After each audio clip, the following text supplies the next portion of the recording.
Ready? 1, 2, 3, start. On the other hand, no case is filed on bigger companies because they can afford to appoint a lawyer, appoint a representative, have a liaison with the registrar's office.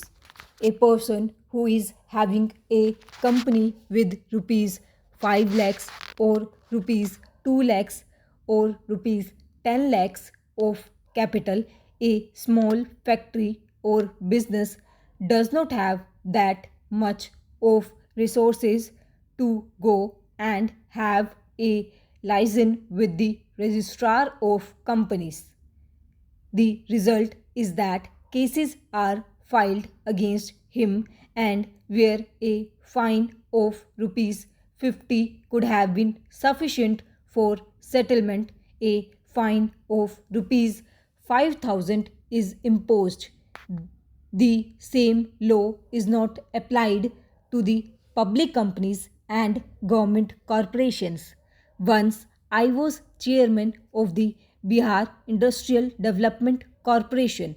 In that corporation, for the last 5 years, the balance sheet was not audited. I inquired why the registrar did not file a case against them.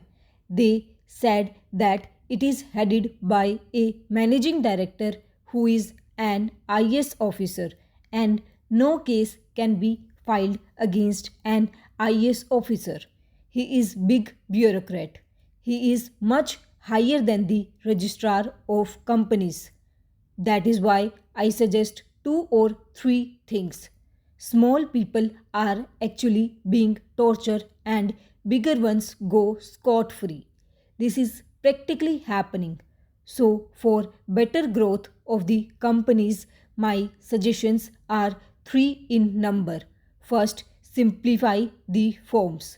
Make a division of companies with a capital of rupees 20 lakhs and below, and the companies with the paid up capital of rupees 20 lakhs and above.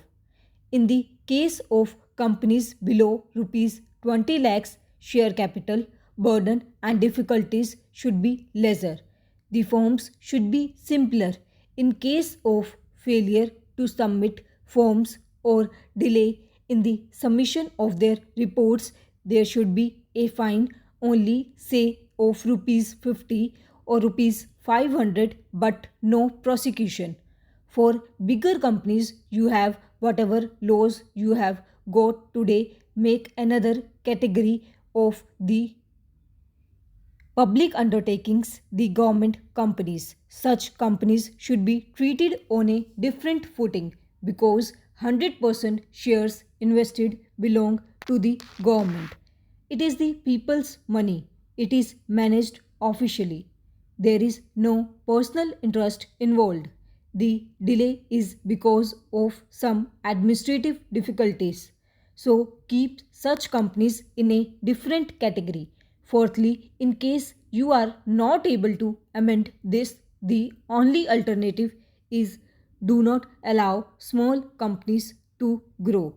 Do not allow them any registration.